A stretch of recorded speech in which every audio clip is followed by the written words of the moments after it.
Dante Myers is our next presenter, a PhD student in psychology in the field of industrial organizational psychology.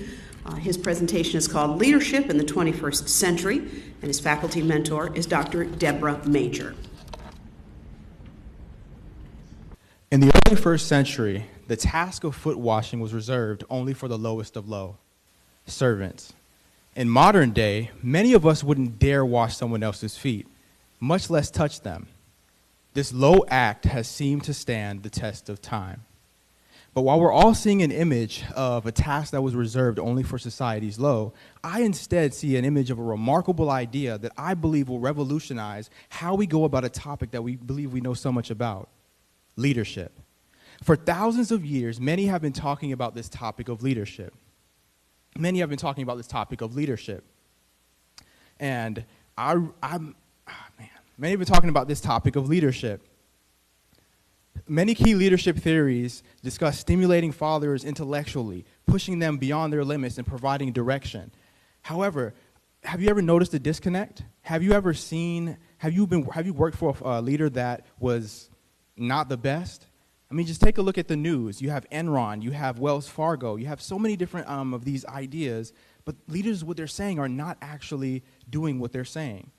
I'm studying an idea that's different. It flips leadership on its head, and it's an approach that I feel like we should have focused on originally, and it's called servant leadership. Servant leadership is the intersection where serving and leading, they become one. It's characterized by putting others first, by desiring to watch them grow and succeed, by creating value for the community. Key thought leaders such as Stephen Covey and Ken Blanchard and Larry Spears, as well as recent research published in our top-tier organizational journals, all resoundingly provide proof that servant leadership is a key approach for today's day. Also, with the influx of millennials in the workplace that thrive on development, community, and purpose, servant leadership is a premier approach for today. While my research is still in the proposal stage, I'm examining the idea that servant leaders impact important outcomes. I'm doing this with a tightly controlled experimental design, one that has the leaders being randomly assigned to a treatment and a control group. I'm testing theory and also pushing forward empirical research by examining the idea that servant leaders impact important outcomes such as follower retention, performance, community behaviors, and also org financial outcomes. At the heart of it all, each of us wants to be valued, to be shown that we're cared for and that we're both professionally and personally. This is servant leadership's hallmark. This is what sets it apart from other traditional styles.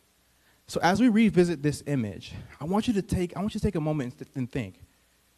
Remember Gandhi, Mother Teresa, Martin Luther King Jr., and Jesus Christ. What was so different about them?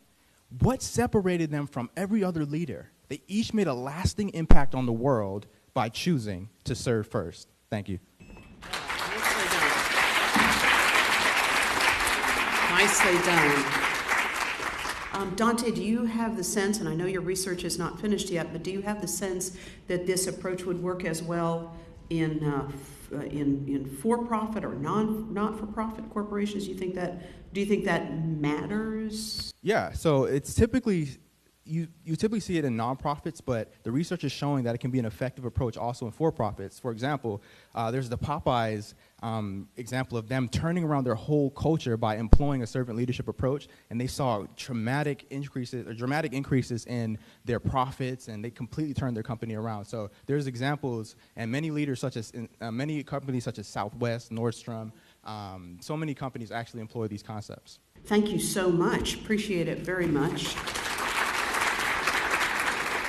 That kind of feels like an idea. All of these feel like ideas whose time has come, don't they?